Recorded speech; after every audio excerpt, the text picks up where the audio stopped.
Good evening, everybody. Good evening, everybody. I'm glad that you're here with us. It's another episode of the Patrick Shaver Show. Thank you for hanging out with us. We were having some tech difficulties, but we got it now. So we're here. What's up, brother Fahim? How you doing, man? Good to Doing see good. you. How are you?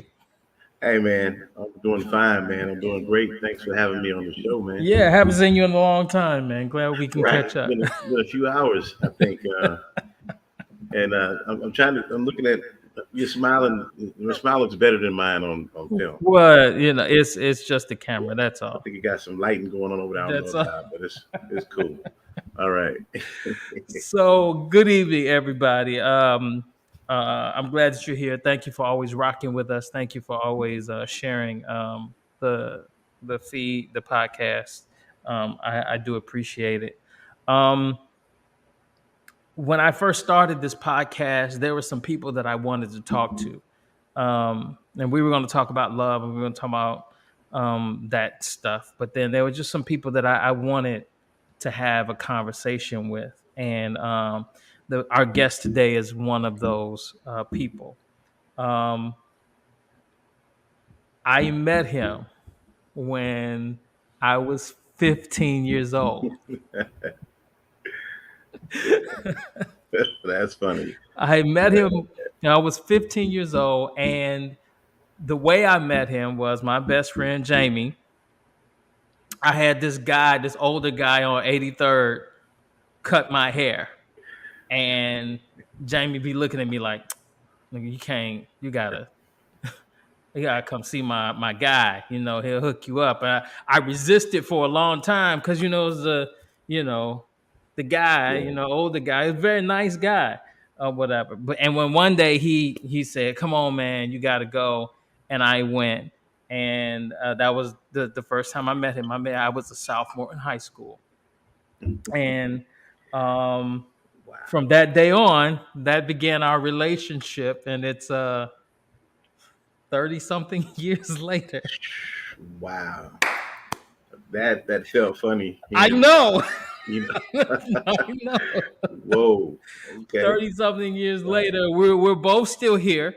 Right. And the thing about it is, yes, he's my barber, but he's also my friend.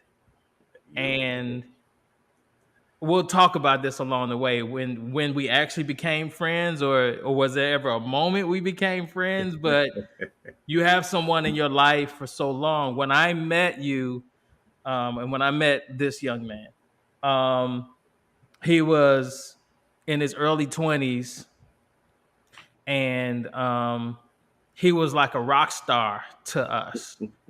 Cause I think at one time you had the IROC, you had the Yeah. IROC, then you had the Blazer.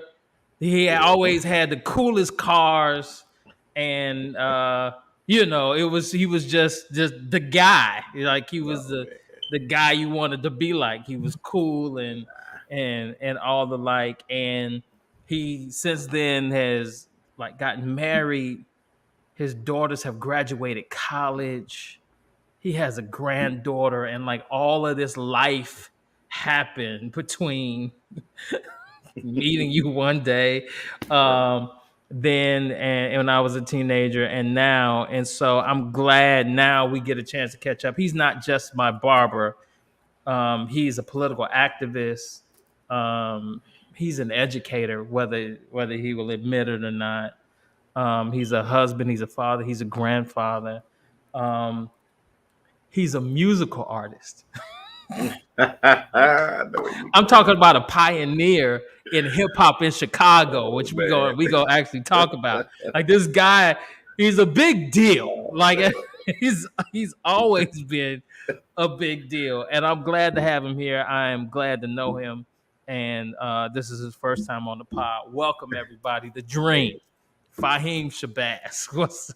hey What's man. going Thanks. on, man? Thanks for that super introduction, man. That's um, I'm really humbled by that.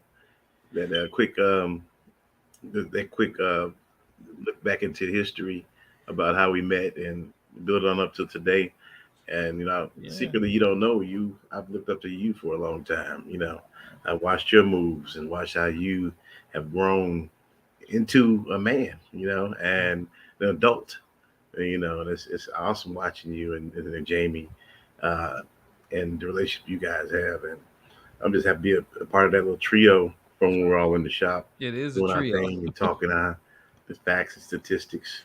So Yeah. I applaud you too, man. Thank you for having me on your show. Thank you. Thank you for being here. I want to start here. I ask everyone when they come on the show. The first question is, if you could tell, if I asked you your origin story, if you could tell your origin story, like what would that be, and who are the important players in your origin story? Origin story. Well, we were originally from North Carolina. We were a small number of family members here. We actually, four of us came here in like the mid '70s from North Carolina, and mother, father, me and my brother, and that's grown tremendously. We have children, Mhm. wives, grandchildren now. Um, but yeah, starting down in humble beginnings in Mount Olive, North Carolina. That's where they make the pickles in Jewel's. If you ever go to Jewel, they Mhm. have the Mount Olive pickles, and I say that because that little town we're from, if you needed any money, you can work at the pickle plant, Mount Mm. Olive Pickles, Mount Olive, North Carolina. Just a shout out. Mhm. And so, poverty, everything that's here is there, and sometimes worse. And so Mhm. my mother, especially my mother and father, they wanted something better for us, so we migrated to Chicago, and studio apartment, and then moved up to a 1 bedroom and a 2 bedroom. We started feeling it then, in the concrete jungle is what we called it. Lincoln Mhm. Park, then migrated over years further north, then finally came to the south side, 91st over east. And it's been a wild ride ever since. And like a key players would be my mother and my father, because my father came here first and worked in Lincoln Park Post Office, which he recently retired from. And I was on the phone and I heard him say, "Yeah, I want you to come to Chicago. I want us to get married and you know build a future here." And I was by the phone and I heard my mother say, "Well, I want to bring my baby too." It's like, "Bring the boy with you." So I was happy to come to Chicago until we got here and it was like 10 degrees below zero. And we cried all down Clark Street, like I want to go back home as soon as we got off the Greyhound. But yeah, it's been an awesome ride so far, ups and downs. But that's kind of the Um, origin story, real quickly. yeah. So how old were you when you got to Chicago? About 6 or 7. Yeah, Okay. Okay. Cool. yeah, Um, I'm sure coming from Carolina, and I've been to Carolina, and it's beautiful. It's green. It's lush. yeah, It's a lot of history there. I'm sure for a 6-year old coming to Chicago and seeing, and especially where you landed in Lincoln Park, because it's real busy yeah. and it's not a lot of greenery, and it's a lot of people. Like, what was your experience like as a child, just trying to take all of that in? It was complicated at first because we're two young country boys, me and my brother. Shout out to Falah. For life. Yeah, big Falah. That's the before the other ones came. Hmm. It was just me and him. And so if you can imagine Clark Street, right off of North Avenue, Lincoln Park Zoo is right across the street from our building, Hmm. and Park West to our left. So we looked at the like the forest or the jungle or something from outside our window because the zoo and that area there, the Lincoln Park area, looked like back home to us. Hmm. So we did all the country things that we would do down south in that park, which almost got us locked up as children. Making slingshots and bow and arrows and running through Lincoln Park like we were Daniel Boone's kids. Hmm. But we didn't know. We just it was nature for us Right. and actually going to the goldfish pond over there in Lincoln Park doing fishing actually, with homemade fishing poles. So it was rough because we didn't realize we were gonna get in trouble when the police was like, "Where are you all from? You're not around here." And then school, attending grammar school, and Hmm. adapting because our names are different. Which is Hmm. another story. And Hmm. children can be pretty rough, on each other. So Hmm. we had to go through, the bullying stages and things of that nature, but we wound up okay. You know, Um, I've always known you as Faheem Shabazz. right? You have an original name. Yeah. Uh, hmm were you were you Muslim before you came to Chicago, or did that happen once you got here? Well, I always, my father back in back. I always crack a joke like when my father got here before we did. Hmm. Somebody must have sold him a bean pie when he got off the bus, and it tasted good. You ever had one of those pies? And the final call, brother, you got it going on. Shoot. So it's very interesting, very, and my father was always an activist in the South. You know, Hmm. um, Hmm. he was always about pro blackness, pro us, and so that kind of fit perfectly when he got to Chicago from the doctrine that he learned. And Hmm. so when we got here, we followed suit. You know, Hmm. he had some ideas and he ran them by us as children and to my mother, and we all agreed together as a family to Hmm. move forward into um, the Nation of Islam. Hmm.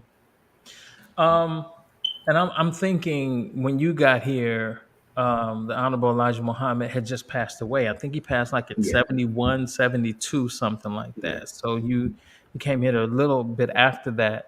hmm And I understand for Black people, especially in Chicago, the Nation of Islam was a refuge, um, and a safety net, right? They Yeah, provided community, yeah. especially if you were just coming from the South or what have you, and hmm you're hearing Minister Farrakhan and the rhetoric that you resonate with. And I'm sure because at that point he was way more radical. Um, Yes. and so I could imagine hearing a Yeah, young Louis yeah, Louis Farrakhan yeah. and be like, Fire, fire, fire, brother. We'll be sitting in there like, you know, like what did he just say? But right, it's just fiery, yeah, fiery truth to us. So yeah, you know, articulate, bright, yes, smart, um, all of those very, things. yeah, And I've told you this before. I've had the opportunity, the honor to listen to Minister Farrakhan live, yeah, uh, more than a few times, and and I'm a Christian, yes, but I recognize his brilliance, even his even if I disagree with his message all the time. yeah. Right? I mean, I know this is a hmm mind working, and you can be captivated in the moment by the minute. Yes, Because very I entranced. promise you, I've listened to him and I'd be like, "Yes, brother minister, yes, You forgot showed he up." was for a minute there, huh? Yeah, it's for like that few minutes. I feel like I'm part of the nation. Like I'm just yes, Right. Like when Jamie Foxx looked in Prince's eyes and he lost right? himself Yeah, for a like, moment. get Yeah, hypnotized. yeah, yeah. I get it. And then after it's over, I'm Christian again. But for those few minutes, though, I was with the I was with the and, people. and that's what's Um, amazing. That's what's amazing about our relationship because religion never played a part in us trying to build a community out together, support each other, yeah, and being men, adults, black men in America. I just wanted to say on top, well, in addition, that the minister actually teaches out of the Bible a lot more than people could imagine, absolutely, yeah, and that is like a go-to because a lot of people don't understand that the similarities between Muslims and Christians. You have a lot of similarities and few sure, things that are different. yeah, The diet, sex before marriage. You can just go on with a list of things, and I think that's our connection because at the end of the day, we both believe heavily in God, in Jesus. sure. And I'll be honest when I think about it. You were the first um, Muslim I had ever gotten to know. Um, I had heard about the nation. I've seen it on TV. I had never had a conversation with somebody who was a part of the nation. And when I met you, I didn't know you were part of the nation. I thought Faheem Shabazz was just a very creative way of, Like a it's, hairstylist name or it's a something. black name. Like Like I didn't know. I didn't Fabio. connect the dots. It wasn't until much later, after we had became friends, it was like, we started talking. And you're right, it's never been an issue between you and Yeah, I. You've never made it an issue, as far as I know, with anybody. yeah, And we'll talk about the barbershop and the accepting yeah. space it is, and who's there and the Hmm. like. But in all of our conversations, we've never once had an argument about theology or religion. Yeah, And we've been able to make critiques of Christianity and Islam yes, we have. alike, and hear each other, and it may have some merit. Yeah. And so, like, I didn't know if you knew that. Mhm. You were the first person that I had ever met that was actually part of the nation. And so I was learning, Yeah, like, you would talk to me about what the Quran says, and I didn't. All I had was my Bible. That's all I had ever written, man. ever read. And then in my 20s, because you had talked about the Quran and some of the teachings, I actually bought a Quran, or my Mm. grandmother might have had it. Some kind of way I put my hands on the Quran. And then you're right, I did see similarities. Yeah, No, there are distinct differences. yeah, distinct. Uh, Yeah. but the Abrahamic faiths have more harmony between them Hmm. than I think we want to admit sometimes. Yeah. Um, and you came in Chicago after the Honorable Elijah Muhammad had passed away, and then you came in as you became a teenager. The birth of house music Hmm. and hip hop Yes. um, was emerging in Chicago, and house music before hip hop, and then hip hop into that. What was being a teenager like in, like, mid '80s? Basically, kind of similar to what I'm seeing today. Mhm, Um, it was all about being unique, having your own style. Even though we wore a lot of the same fashionable clothing, we were mhm, wearing Gucci belts and Louis Vuitton items back then. We were mhm, spending big money on clothes. The fashion was pretty heavy for us as teenagers and looking good. mhm, Um, we didn't have the money for the cars and stuff at that age, but we wanted to be fresh. That's what we mhm, called it. And so that actually where I kind of came in a little bit too with the fresh mhm, part. But we always well, and then also on another tangent, being a teenager was a little rough depending on what neighborhood you were in because of the gang activities. mhm, So I remember a time where you couldn't even live on a certain area because they would use math to try to beat you up. Like, okay, well, you're this many blocks from where they are. mhm, You said you live there, then you're this many blocks from them. So you must be them. mhm, Oh, so you just I'm them because you did math. Okay. And so mhm, they would chase you back to where you're from. You might not have been actively gang banging or anything. Like you might have been a hooper, baller, educated, whatever. But that was a challenge for us in the 80s because everybody wanted to claim something. If you weren't yeah, an athlete, you were GD or Stone or something. Those mhm, neighborhoods reminded you of that. And that's mhm, like we had to traverse in the land when we got out here. And like I said about the cultural thing with the music, house music and hip hop, that's what kind of pulled us away from the streets, you know, mhm. and to come up into Shyrock Nation and all that stuff that we did. Thank you for mentioning that. Great segue. The Shyrock Nation. Yeah, Uh, yeah, Most people don't know about the history of hip hop in Chicago. Um, but you were part of it. Like, you was there. Like, you was yeah. in it. Talk to me about what you remember, what Shyrock Nation was, and what it means to you today. Well, initially, when we moved to the South Side, which I mentioned earlier, that was the migration that was kind of strange to us because we were around all black people, man. Mhm, The North Side, we were around. It was a diverse community. I went to mhm, diverse schools. I went to Walt Disney, went to Lane Tech, and we had a diverse community of individuals. But the South Side was just straight black folks, where we mhm, lived, and so that was a different challenge. It was different. So Shyrock Nation, which means Chicago rocks, just as much as any other city can. That's what it means. mhm, And that Chirac term came out years later, which kind of made us really upset because it sounded too much like Shyrock, Right. which means Chicago rocks. Mm-hmm. Um, so we basically were trying to be synonymous with the Zulu Nation. Zulu Nations were the biggest hip hop conglomerate in the nation, in the world, and we Mm-hmm. wanted to be like them.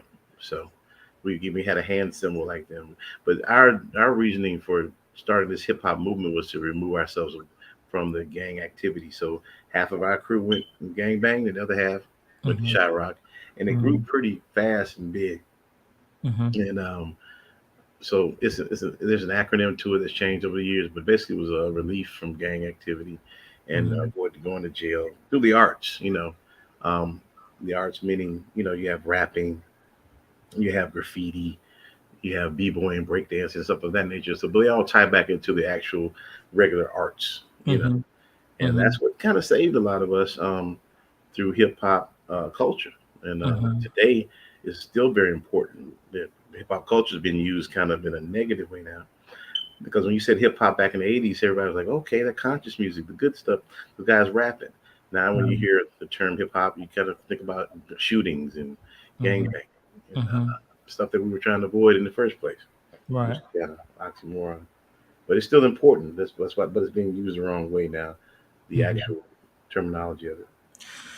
Talk to us about some of the legendary people who are in Shy Rock with you, and you all started this movement in Chicago. I'll give a shout out to Cassius D, one Mm-hmm. of the biggest Zulu Nation leaders that was ever here to Mm-hmm. represent Chicago, this sector.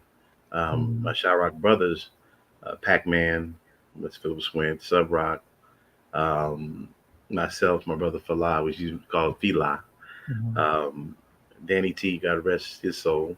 Mm-hmm. And then we had the other side of brothers that we conglomerate, we merged with. Um, Icy, rest his soul. Boy Scope, Speedy, Mm-hmm. um, Tronics, JVC, and a couple other people who were actually founders of Shyrock Nation, which Mm-hmm. grew to over 20,000 members. You know, Mm-hmm. we even Mm-hmm. had Shyrock Africa. So Mm-hmm. yeah, but those are some of the main names I can think of off the top of my head. At 16 years old when we started. So you saw hip hop grow, Yeah, right? Um, who were some of your earliest hip hop influencers, MCs or b hmm boys, whatever? Who got your creative juices kind of flowing? most of the rappers that I could, I love that aspect of it because you had to have elemental skills. Hmm. My elemental skills wound up being rhyming and Hmm. pop locking. I'm very good at that still. I can serve a lot of people still. Um, but yeah, the actual rapping was my kind of forte. I wrote a lot of Hmm. poetry in school. Came Hmm. easy to me. So my inspirations come from like the original rappers that you would hear that got some mainstream time, like Hmm. Rakim, LL Cool J, KRS One, those type of individuals out of New York. And a lot of people here in Chicago. There's the unsung heroes you never heard about, but Hmm. those were some of the names that got me going. That made me want to emulate that. You know, So along with um, hip hop emerging, you discover or you become attracted to being a barber. hmm Like what? At what age did you start doing that? I started cutting hair at age. We got over here in the South Side, um, 80, 83, 84. So I was about 14 when I first started cutting hair. Mm-hmm. I asked my mother to cut my hair because I wanted to go to a Markham skating rink, and the guard fell off, and I got a little low plug, and then she apologized and gave me some money to go to the barbershop. Mm-hmm. And the barber did me worse than my mother, So I was like, no one's ever gonna cut my hair again. And Yeah. so I found some clippers that my father Mm-hmm. had in the drawer, and I Mm-hmm. started dissecting them, looking at them, trying to figure out how they work, and then they started Mm-hmm. trimming my own hair. Mm-hmm. But by me being a commercial artist and having a big art background, I know how to draw and paint and all that stuff. So Right. that's kind of what my advantage was in the hair game. I started Mm-hmm. cutting my name in my head, stuff like that, and the symbols. Mm-hmm. And Mm-hmm. before people actually saw that, when they were only used to seeing a part maybe or two parts, I developed what they call today graphics. That's what they call it Mm-hmm. today. I actually called it that back in the day, but I spelled it differently because I got the idea for those different types of flames on the cars, the race Mm-hmm. cars. Those Mm-hmm. are called graphics. So Mm-hmm. I did that in people's heads. But initially, people didn't believe that I cut my own hair, so I would have to bring them to my house and cut their hair. Mm-hmm. And they said, "Man, you're a barber." I'm like, "I'm not no barber, man. I'm hip hop, man. I'm gonna be a rapper. What are you talking about? Mm-hmm. I'm not a barber. I just know how to do it. And don't call me that because it wasn't popular to be a barber back then like it is Right. now." But long story short, the more things I started putting in my own head, like names and pictures and skylines, and Mm-hmm. they couldn't believe it. So they would come and get these haircuts for free for. So my mother came in down into the basement when they was like, "You got 15 people down here. How much are you charging them?" I'm like, "Well, nothing. I'm not a barber. I'm just popular in the neighborhood now for doing this." Mm-hmm. She said, "You're gonna charge them something." I said, "Everybody's gonna be $2." And they're like, Mm-hmm. "What? $2?" And so that's how I began. My first business was at age 14 in my mother's basement cutting hair.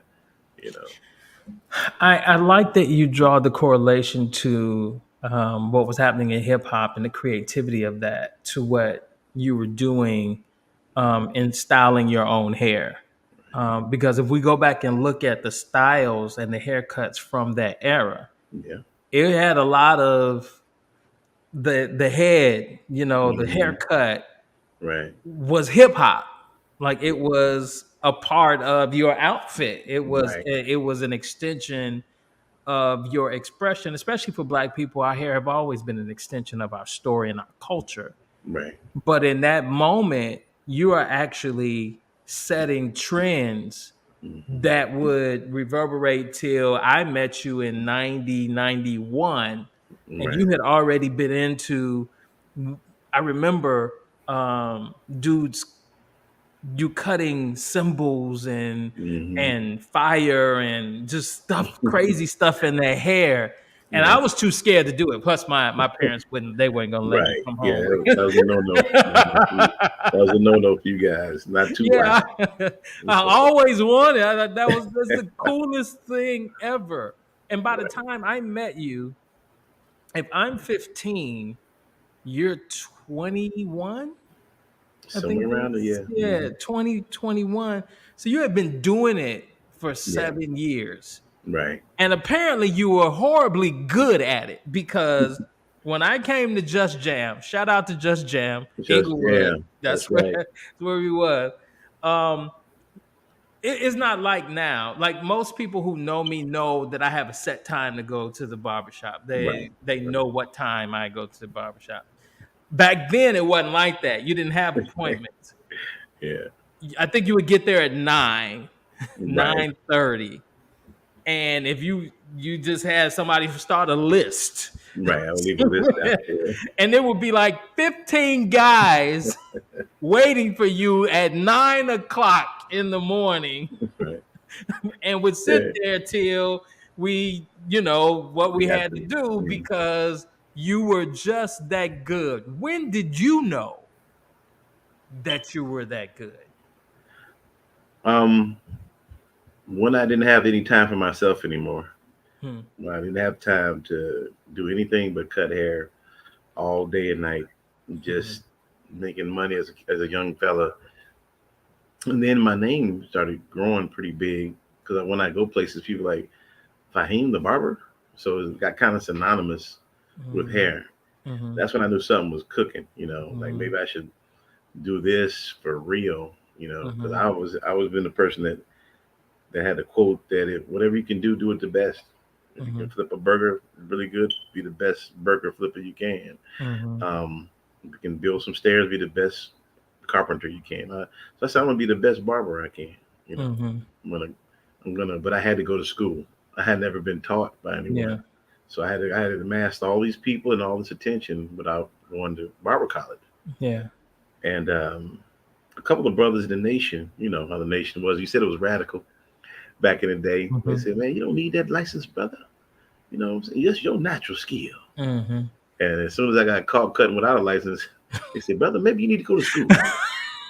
Oh no, wow. So went to school, and that's how that's actually how I met you guys because I was in school You when were. You Just absolutely, Jam yeah. came and said, "We want to recruit you to work in our shop," and that's when I came to Just Jam Okay. all the way over in Inglewood. Yeah. Yeah. I'm interested in you had natural skills, and yet for legal reasons, right? You need to go to school so you could be Right, certified to get the license. right. I'm curious as because you were good already, but I'm curious as you look back on it, what did that school, that space, do for you or add to you that you did not have on your own? Well, one thing I was always heavy about was sanitation. Hmm. Um, so I was always kind of good on that, making sure that things were clean, not to spread disease or Hmm. anything like that. But what I did learn, I learned about razors. I hadn't used razors, Hmm. and that was such a blessing to learn about the razor. It made it work quicker for me. Other than that, I kind of taught everybody in school. You Hmm. can always learn from other folks. I picked up different things. I said, I like the way he did that with Hmm. that comb, clip over comb technique. Maybe I'll try that. Pick up little things, but I basically became a teacher in Barber College um, as a student, Yeah. just trying to help along the people that are having a rough time. Hmm. And they rewarded me pretty nicely. Put my picture up on the wall. So, which kind of made some people angry, but that's what happened. That's when I You became know, the magnificent thing. That's when I became the magnificent. You know. right. So, um, I ask everyone on the show Hmm. eventually this question, and because we talk about love, and I think it's important for men to talk about love publicly. I Yeah. don't think we do it enough. And we don't talk about it. We'll talk about what we talk at the barbershop, but we don't necessarily talk about that in Yeah. name in the barbershop. But my question is, who was the first person to teach you about love? And where did your language for love linguistics come from? Mhm. The first person that taught me about love was my mother. Hmm. Um, she's one of the sweetest persons or people I could ever meet in my life. She's sweet as pie, and like a Hmm. lot of our mothers. But I know my mother is very unique with her giving and how big her heart is, and she gave that directly to me. I know she Hmm. did Hmm. because of the way I feel about certain things. So she implanted love in me at an early age and to respect other folks and understand what love really is. Now, growing up, loving something or someone that came in a different way, first girlfriend or whatever, that type of love was Hmm. different, kind of heartbreaking because I had so much love to give. I Right. thought that when you love someone, that'd be it, that person Hmm. forever.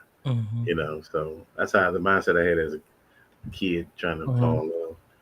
But yeah, my mother was the benefactor of that. So So it's it wasn't that she taught you down and sat you down and said, this is what love is, this is what it isn't, this is what it feels like, this is what it doesn't feel like. You just saw her loving and yeah, just being and doing, and you picked up like, oh well, that's right. what love is. Yeah, I watched her reactions in everyday life Hmm. from a cat trying to cross the street to a person struggling with grocery bags to a bum on the street to how she treated my dad. I Hmm. watched all of the things and her reactions to things. So I indoctrinated all that into me Hmm. because I already felt it naturally anyway. But it Hmm. explained a lot about who she is in the realm of love. Hmm. um the way you talk about your mom helps me understand you more, your personality, because I am an expert on Faheem personality because I've been in this studying it for a long, long time. What I noticed, whatever space we were in, whether we were just jam, whether we was on 76th Street, or whether we was on 83rd, or Right. wherever we found ourselves, you were always able to kind of create this peaceful atmosphere um, in the barbershop. Your demeanor has always been gracious, kind, and even tender sometimes. Mhm. Um, we've had a lot of situations that went down in the barbershop. We'll talk about a couple of talk about a Man, couple of them perhaps before, a lot right. of stuff can go down. You would Yeah. not There believe. needs to be a new chain of movies called Barbershop, believe I me. mean, like it is just a lot of stuff goes Yeah. down in the barbershop. But I've always watched the way you handle people, sometimes elderly people, sometimes people who were strung out on something, people who weren't even any good. And you always handle them the same way. Very kind, very tender, in the way in which I've had to, since I've like gone away, to DC. Yeah. A couple of times I had to do what I had to do, and I recognize how some people hold clippers and how they use them, and sometimes Yeah. people could be very brusque and rough with them. Right. And even from the way you actually do your job, it's still very tender, right? It's still a very kind way. Appreciate it. Did you recognize that about yourself, that you had this? Because I've seen people being drawn to you from people in the nation, people strung out, to some guy who lives down the street who just comes to the barber shop just to talk to you with his beer. All just like he would just sit in the barber shop just to Right. talk to you. Did you when did you recognize that the barber shop was more than a place just to get our hair cut, but this was like a gathering kind of meeting place? I can remember one of my barbershops, the one I had at 79th Street near Rhodes back in the day, Mm-hmm. in the 90s. That shop taught me a lot about community. There was consistent gang banging over there, consistent shootings, um, daily robberies. It was just but my shop was always safe. You know, Mm-hmm. the first day I went to that neighborhood and opened for business. They were standing outside, the guys, just trying to intimidate me, let them know that, hey, this is our neighborhood and you're in it. You do what we say, Mm-hmm. or we'll bust your windows or whatever, this and that. So I've always had a demeanor about myself. I come to you as a person, a human being, and I try to touch that inner soul in you upon inception. And that's what I did with those gangbangers over there. Those guys who wanted to try to intimidate me. Just polite words. Hey man, this is my business, and do you all intend on staying out here every day? Because you can't, you know. Mm-hmm. And I appreciate if you all look out for the lady down the street because she said someone's busting her windows every day. Do you all know anything about that? So it's sort of a Jedi mind trick in there with it, Mm-hmm. and also just understanding the neighborhood where you're at and what you're dealing with, and not trying to be too aggressive, which I wasn't, but letting Mm-hmm. them know in a stern way, in a loving way. Hey man, we're trying to do business over here, and you're more than welcome to partake. That also allowed me to start having those brothers come into my shop to Mm-hmm. find out who had the drug charges and who was fighting this and fighting that, and picking out some of the good ones, and some of them didn't make it. And but it taught me about bringing those guys together and having them in my safe haven. But until the authorities would come by and say, "Well, you're actually harboring criminals, and we're gonna close you down," and so I had to pull out the book on them, like give them their last rites. Hey, bro, Yeah, like you learn something because I'm not losing my business over this.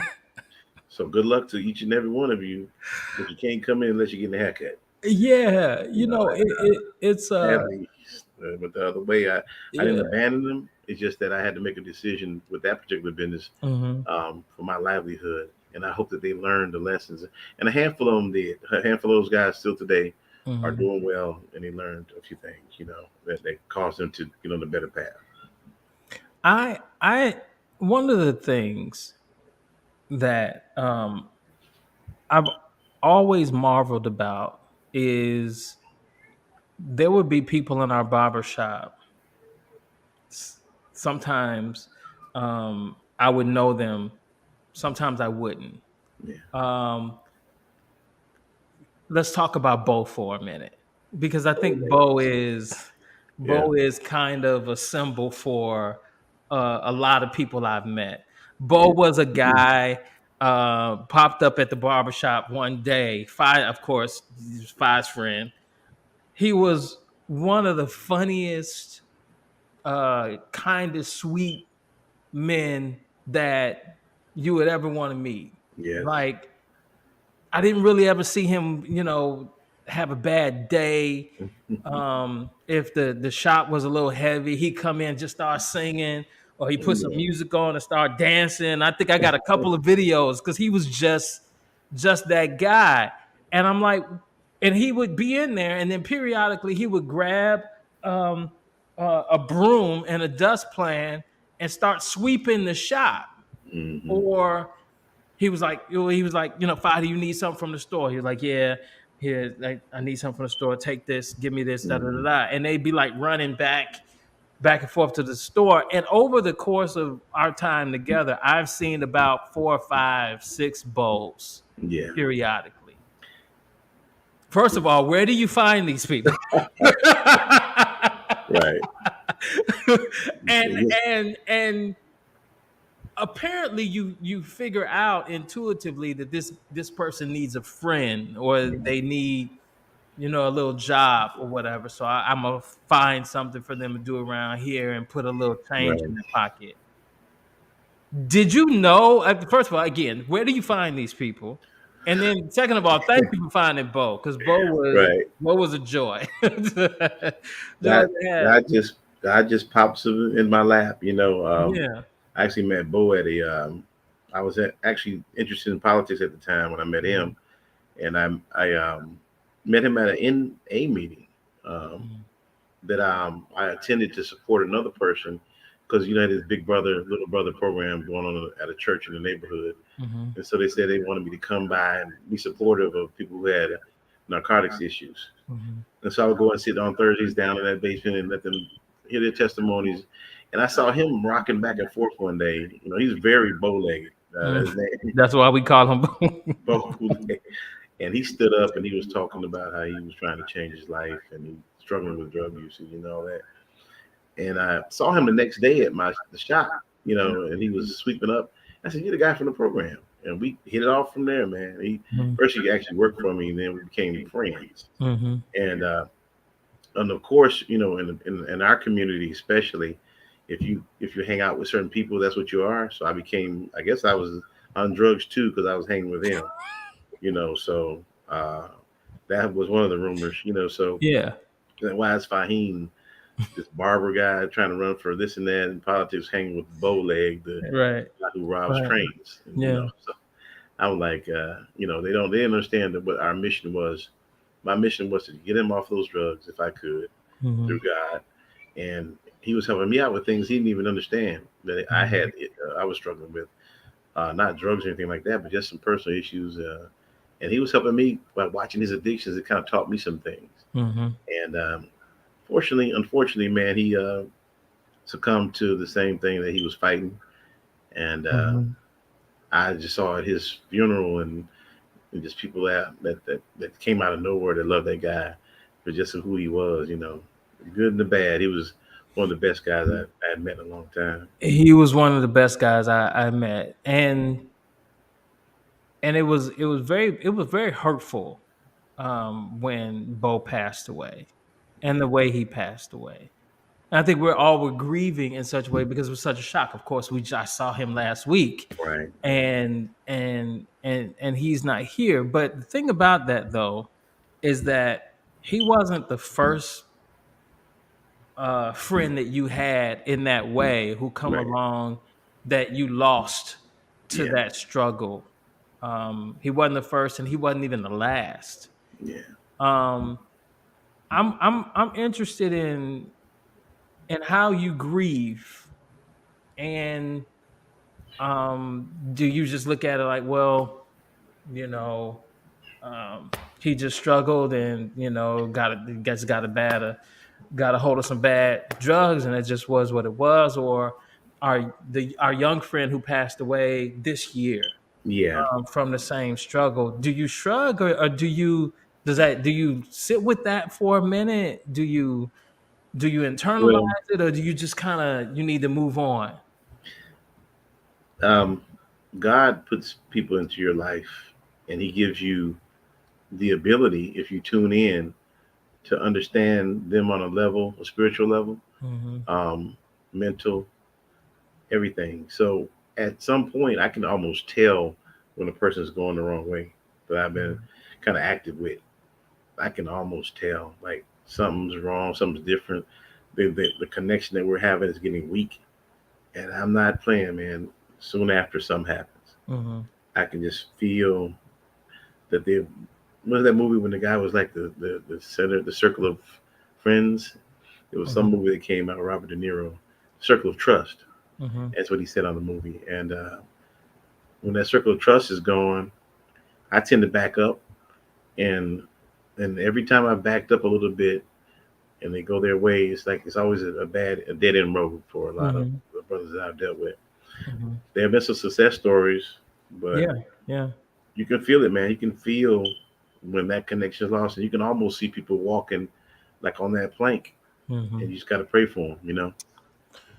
Um, I think sometimes the misconception is we go to the barbershop and all we do is talk about women and hip hop and basketball, Hmm. and we talk a lot about those things. Yeah. Hmm.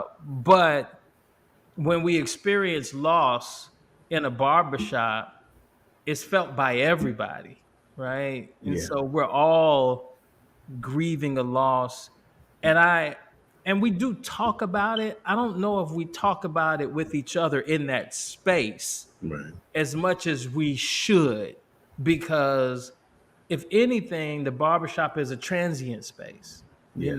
in terms of people come in and come out, people in the neighborhood, wherever we are, come in and come out, you grow attached. And then sometimes, like you said, they're Hmm. struggling when you meet them, Right. right? And their struggles teach you about you, Yeah. right? It's never like you said, like you look down on somebody, but when you see somebody struggling, it puts up a mirror to your face and kind of makes you accountable to you and your own stuff and what you're dealing with, Exactly. Exactly. and the like.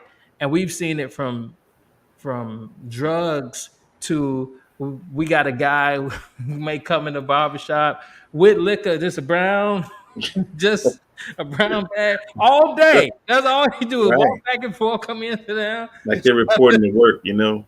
Like they're reporting the work, man. It's like, but people they love the energy in the shop. It's like they're familiar, Hmm. and especially the shops that I'm a part of, because Right. we have a peaceful. We try to keep a peaceful environment. Try to understand everybody's shortcomings, etc. You know. Sure. Yeah. Sure. So. Um. So the barbershop being a transient space, and you deal with a lot of different people who coming in and out, you get to see the community. The barbershop is a microcosm of our community, Yes. right? If it's going on in the community, it's going to be in the barbershop, and vice versa. At Right some on. point, you mentioned this earlier, your political imagination Hmm. started, being sparked. Yeah. Like, and you were in Chicago during the heyday of Harold Washington and Yeah. what that felt like and what that was, and a Jesse Jackson and '84. Hmm. You had Oprah coming to the town, Michael Jordan. Like, you lived through all of that, and then by the '90s, you started thinking structurally, right? That the communities, whether it's Inglewood or whether we're in South Shore, wherever, it's like, well, there are structural, systemic problems that perhaps if I got involved in politics, and I want you to tell me, I am looking at you, looking at the community, and I saw when you started talking more about the politics of Chicago and getting involved. Was there a moment? Was there something that happened that you say, yeah, I think I'm ready to run, or I feel like I can make a difference, or was it just a culmination of seeing a lot of bowls and seeing a lot of situations, a lot of gang stuff, and be like, I need to get involved on another level? One one incident that just pokes right out is I think in 2006. I used to hang out at this little place called Celebrity Lounge Mm-hmm. at 83rd and Jeffrey. I Mm-hmm. played pool there, darts, and it was like my little happy hour spot Mm-hmm. back in the day. And there's a Kentucky Fried Chicken right off that corner on 83rd Mm-hmm. and Jeffrey, which is something else now. Mm-hmm. But there was a young lady named Antoinette Means that worked there. She was a manager, young manager. And my daughter was in the Sammy Dyer dance troupe, and I just left one of her performances. And I was driving by, and I saw tape everywhere. And they told me, Fahim, the girl at KFC, the manager, is dead. She was murdered by a robber. I'm like, what? So we were all blown away. And so the next day, I came back down to that particular happy hour spot to talk to the people about what happened because it's right across the street. Some of the people actually saw what happened from that tavern, and I wanted to talk to them and find out what did they see, and they explained what happened. And I said, well, what are we going to do about it? Nobody was actually like at the barbershop. A lot of times we talk, but no action happens. Mm-hmm. And so I said, well, I'm going to go home, make up some flyers, and put a hotline number on there. We're going to find this guy, and wound up finding him. Mm-hmm. Wound up identifying him, and he's locked up now. Larry Barlow, I can say his name. But what happened, ironically, was the media popped up, and they saw me out there on South Chicago at 83rd passing flyers out, and they got one of them and said, "Who made these?" I said, "I did," and spoke to them about what was going on. And the next day, law enforcement was there, like out of nowhere, passing their flyers out. So Mm-hmm. no comment on that. But they figured they might want to step it up a little bit, Mm-hmm. in conjunction with what we were doing. So we combined our efforts. No disrespect to CBD, but we spearheaded that, and with their help, the guy was located, and some type of some type of thing happened after that where people saw me on the news, and you know how we do. Yeah, boy, you got it. You need to go and do this. So that's what started actually my political aspirations at that time. Mm-hmm. To run for maybe alderman, some in the community to Mm-hmm. make a difference. Mm-hmm. But I wanted to always stay and be grassroots, which I did, and Mm-hmm. get my own money, and had a wild ride with that as well. Very wild ride. Yeah, you mentioned you wanted to stay grassroots, Yeah, and I totally understand you, and I understand why. yeah. And then there was a part of me during that time. I'm like, well, fine, if you want to play this game, Right, right, you like right. there's a because I wanted people to see what I knew about you Yeah, and how you think about community and what you had to say needed to be in that space. And so when you said, you running for alderman, I'm all in. Like I was marching down the street, let's with you, yeah, let's passing out, let's go, let's get this yeah. done. Of course. But I also understand there are political realities and there are Of course. concessions and compromises and agreements and deals. It ain't pretty, Right. but if you want to play ball on that level, that's what you needed to do. I'm Mm-hmm. like, fine, well, let's play ball. And Mm-hmm. you were really committed to, yeah, I need to be my own man. I need to do this on my own. Outside of that, I need to be able to be with the people and Right. kept the grassroots. I'm wondering, looking over your shoulder, would you make that same decision um, to go that route? Or would you have, in hindsight, you kind of met in the middle of some things and had a different outcome, perhaps, to that space in your life? Honestly, Pat, I would do it again the same way Mm-hmm. because it's easy to sell out. It's easy to bite that apple. But once I found out the internal things that were going on and kind of looking at the whole soap opera, it was, I was inside, brother. Mm-hmm. I saw it. So um, I consider myself like this monkey wrench I'm gonna throw the monkey wrench into this working engine. Mm-hmm. So like today, I'm very well respected in the community. I'm the one person they always remember that ran against the largest black ward in Chicago, the most powerful alderman. They remember me, and they know Mm-hmm. when I come in a room, they turn the mics off. Mm-hmm. So I have a respect I could have never gotten on a level people don't even understand. The people I can touch and talk to now, and the influence I have, and the connections I can make with people are Mm-hmm. came out of me doing those runs, Mm-hmm. and it's irreplaceable. I wouldn't want to go in there and change a thing, man, because I would be no better than the rest of them. No, Um, I get it. well, the ones that are doing the wrong thing, Yeah. 'cause all of them aren't. Yeah. So right here on the show, if there's some political announcement you want to make, you're free to. Well, I do have a political announcement. Make sure you go and vote. Do your research on candidates before you just pick a name because that's who has the most yard signs or Yeah. whatever, Yeah. or the best mailers. Just do Yeah. your research and don't let people slip through your fingers that, like me, that Mm-hmm. could have done some real service to the community. Mm-hmm. That's all. Just Mm-hmm. go vote and make a difference, but research Got your you. candidates. Got you. Got you. I'm gonna let you go in a few minutes. Thank you for Okay, hanging no out with problem, me. man. I'm having a ball. I am too. Let me ask you this. Um, when I looked over my shoulder, and I was thinking about this all week, there hasn't been anything important in my life that I haven't shared with you.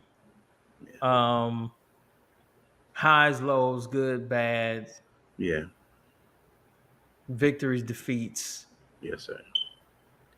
I look forward not just to getting my hair cut all of these years. That's not the only reason um, I've kept coming back and we've had our history. It Yeah. is because once a week I look forward to sitting down talking with you. I appreciate it. It is a we say that the barbershop is a sacred space, and it is. Yeah. Um, but it's also a place of great devotion. And when I thought about it, and then this didn't happen this week, but I thought about this before. Like Fahim's my friend. Like because I don't know when we became friends technically, Hmm. but when someone you've spent that much time with someone and been with each other, ups, downs, divorces, marriages, birth of kids, Man. college, all of that, like you don't realize that technically we are spending our lives together, and this is a partner that I have. I'm interested from your side because Fahim is unique that he has clients that are older that have been with him longer than I have, like that go back to him to Fahim's teenage years. I came along a little later, um, and I'm wondering, do you consider us your friends? Or is it? And that's wrong because I No, know that's you that's a would. very fair question. Yeah, I don't want to put words in your mouth, and I don't want to say you consider us your friends, but I'm interested in the connections you make with your clients because I've seen some clients come and some clients go, and yet there's like a handful of us that we know each other because of you, and Mhm. we we meet each other and say what's up and chop it up or whatever, but the connection is you. I'm running from your end. Is it transactional only, or are you able to develop friendships with people who were originally clients? Well, first let me say this: you all are definitely my friends. I'll even go further than that. Um, I saw a piece on the minister talking about the definition of friend versus associate versus comrade Mm-hmm. or affiliate or whatever. So you, and especially everybody that you've touched. I remember your homies from back in the day. Mm-hmm. Me, you, and Jamie. For some reason, there was a camaraderie there. You know, Mm-hmm. is different. You guys are from the wood. Y'all play ball, church guys, man. Mhm. I look at that as like a form of purity because you all are the real deal. When I look at it, no one's perfect, but when I Mhm. look at men who grow up in loving God, and you all have not ever faltered on that, that is aspirational for me, and it made me kind of like, they're my little brothers, man. You Mhm. know, those are the kind of guys I want to be associated with, and I'm older than them. Mhm. You know, some, and I've been through probably more, but you all are definitely my comrades. People who I would, if somebody, if the phone ring, I'm coming. You know what I'm saying? And I have a few other clients like that, Mhm. and I've been blessed to have a bunch of clientele. But the ones that I deal with on a weekly basis, appointments, 90% of those people could be classified as friends. Mhm. But then I have comrades Mhm. like you and Jamie, and now um, his brother, you know, Mark. Mhm. It just goes on and on. I embraced um, Jamie's cousin the same way because I Mhm. know that you all like yoked the same way, and I don't have Mhm. to worry about, and I haven't had to worry yet about any kind of foolishness or Mhm. worry about argumentative situations, Mhm. cheapskates or anything like that. You guys are so like I always say, you like the best dude I know. You know, so that's from the bottom of my heart. Mhm. Yeah. Um, what people don't know about you, and I'm getting ready to let you go, is that one of your many talents? You're a recording artist. Yeah, I've had a lot of songs that I've done in the past. You know, some more memorable than others. You know, yeah. So Yeah, I let me tell you something. I've always enjoyed your art. Like I, I just you know, I wondered during that time. This is a serious question. Um, there are a lot of great MCs or rappers who never put out any music right, or their stuff never gets down on wax or anything like that. And you thought very early on, I'm gonna do something. I'm gonna actually go to the studio and produce something, some art, and and I'm gonna do it because that's what hip hop does. Like it's a right. creative space, and it spawns that in you. I'm interested in. Did you have? Is that a was it a dream that never came true for you? Did you dream of I'm gonna lead a barbershop and I'm travel tour all over the world and be the biggest rapper ever? Like, did you have at one time those aspirations, or was it just something you're like, I No, want to have fun with this, I want to do it? those thoughts always would enter a person's head. Like, man, it'd be nice to have like this huge successful record, career, whatever, and make all this money. But like I said in the beginning, I'm a hip hop kid. Hmm. We did it for the love of the culture. Hmm. I have brothers right now, 56 years old, going to the studio still rapping for the Hmm. love of it. They're not trying to sell anything. They're not trying to be old stars. You know, it's for the love of it. So I've always done things for that reason only. Hmm. Um, there's been a lot of opportunities we could have had, like we mentioned with politics, where you can go for the money. I Hmm. just never really been a sellout on any level for anything that if it didn't feel right to me, I just wouldn't do it. Hmm. Um, some music that I did um, was kind of out of a rebellious stage at one point Hmm. because I was overlooked one time when I should have been next in line or something. I just leave it like that. And so I went to the street version of me and did some street rap, Hmm. and which was still me. Hmm. So I'm not ashamed or anything. I'm not. This is all about my evolution of who Yeah. Raheem became. But Yeah. like I said, I wouldn't change a thing. Okay. Um, Last question before we do something else. Um, I've watched you grow, and one of the things that has made an impression on you that I know of is your daughters. Right. Like you're a girl dad, and Mhm. the way you've always been in love with those girls. is amazing. Was amazing to me. Just the way you talked about them when they were little, when they were babies, and then so proud of them graduating and doing Yeah. all the things they like. And now you got a granddaughter. You Right. got a lot of women in your life. Like Oh, you boy, got man. a lot of Yeah. women energy in your Right. life. I'm wondering. I've always wondered. I have friends like that, and Jamie has a lot of. He got two daughters and three Right. daughters and a wife. I was like, y'all, man, y'all in it like Yeah. that. I Definitely. am wondering what it's like to live in a house full of women, and how did your daughters being in your life change you, and how did it help you redefine love, or did it just kind of expanded your idea of love in ways you didn't imagine? Like I'm wondering, how do you experience that being a father of young black women? Well, first of all, to the first part of the question, living in a household with women Mm-hmm. as a is a journey.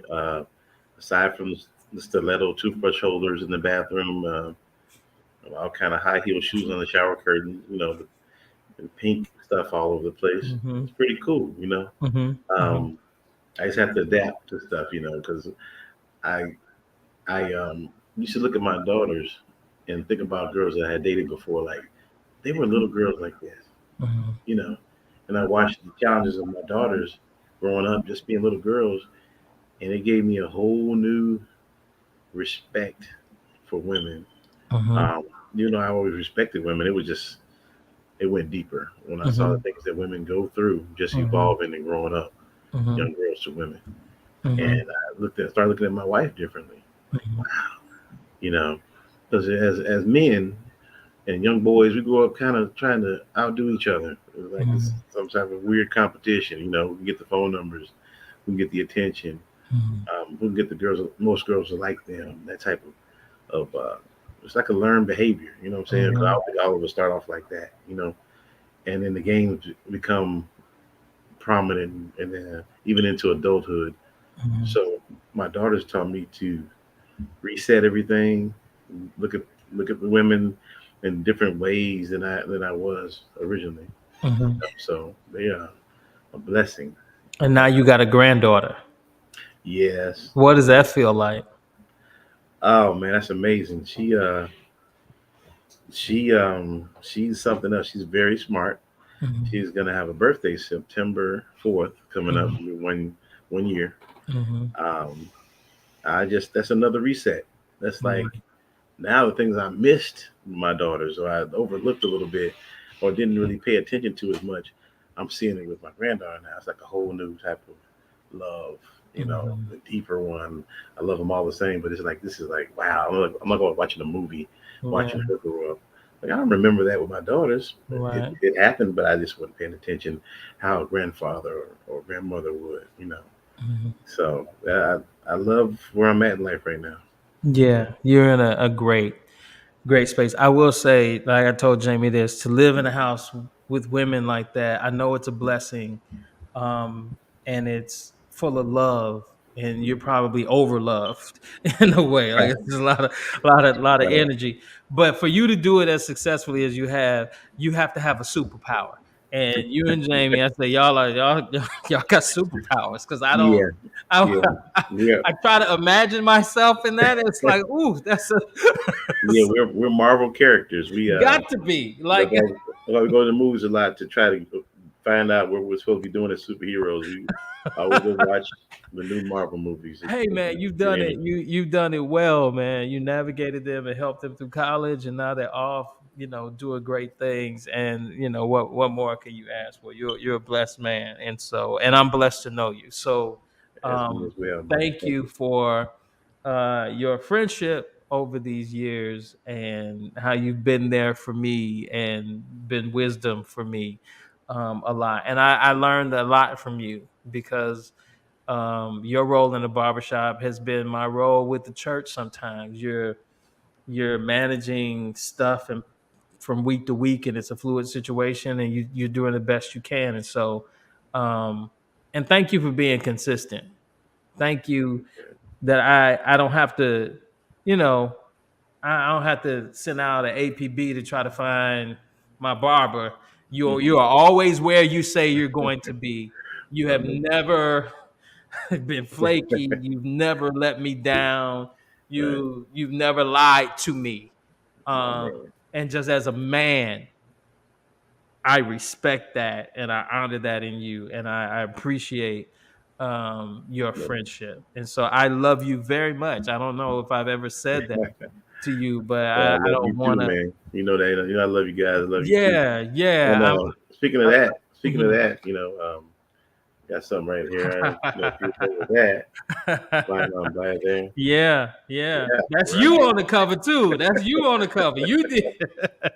Yeah, see, You this how did that. connected we are, man. I still got the literature, man. Yeah, man. But Yeah, every big thing, every small moment, every photo shoot, everything, I come to you first, and then I go do what I have to do. yeah, And you calm me down, and you talk to me and help me through a lot of things. And so I'm at a point in my life where I think we both are. Well, we see people sometimes they go away, or they move on, or they die, and it's just important to me that people who mean something to me and who are yeah. important to me and that I love, it is important for me to let them know that. And Yes, sir. so, if anything, I wanted to use this opportunity to let you know how much you have meant and how much you shaped me, and you're still at safe space that I discovered when I was 15 years old, and I cherish that. And thank you for that. Man, Um, I appreciate you, brother. I love you too, man. And you yeah, make sure you remember that you all have always been, especially you, been an inspiration to me in so many ways. Where I would come home and try to be as good as you. Um, when I say good, I mean in a humanistic way. mm, Just the love you have for trying to help people and the love you have for God. I want to be closer to God, like you guys. I just you're the best guys I know, and I'm gonna say it over and over. no, thank you, Especially you, Pay. I told you a long time ago, you special, brother. You thank got you. something on you, man.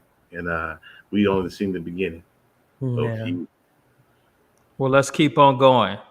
See what else we can get out of this. Before I let you go, every guest I give them 5 quick questions, and then we're Okay. done. All right.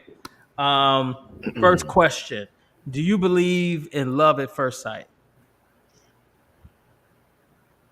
Love at first sight. Yes. Okay. Um, what has love taught you? Love has taught me to be careful, Mhm, um, considerate, more considerate. mhm, And love has also taught me that it's not all about me. mhm, mhm. That's great. That's a great answer. Next question. What do you believe about love now that you didn't believe back then?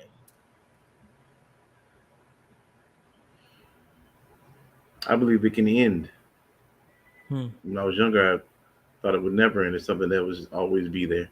You always love someone in a certain type of way, Hmm. and you maybe you can love someone, but being in love Hmm. that can stop. Got you. Next question.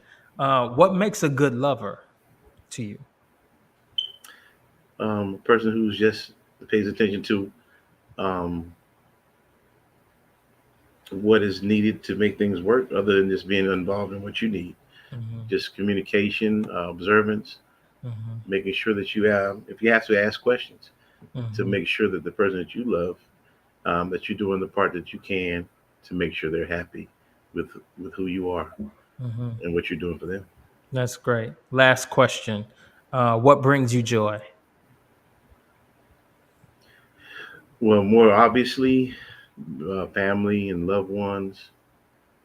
What really brings me joy is watching God work when you know that you need a break, you know that things are not going a certain way, and here he comes. Dun, dun, dun, Hmm. dun. Hmm. Hmm. That's joy for me to watch him work, man, and not Hmm. have and not have any faltering of faith. Hmm. That's awesome. Thank you, man. Thank you Thank for you, taking. I man. know you worked all day, and so I appreciate you taking No, I some time appreciate you out too, man. to doing this. If people wanted to connect with you, Yeah. can they connect with you on social media? Like, what's your handle Well, or Twitter, TikTok, wherever you are? I'm on Instagram and Facebook, Mm-hmm. even TikTok. Fahim Shabazz. Is- Fahim Yeah, Shabazz. Fahim Shabazz. Yep. Thank you, everybody. Thank you for hanging out with us. Thank you again to Fahim the Dream, the Magnificent, all of that. Thank you for hanging out with us. We'll be back for another episode. Thank you for rocking with us always. I hope you you got something out of this conversation. I know I did. I learned something. I hope you did too. Till next time. Talk to you later. Be safe and love somebody. Talk to you later. Bye bye. Thank you. All right.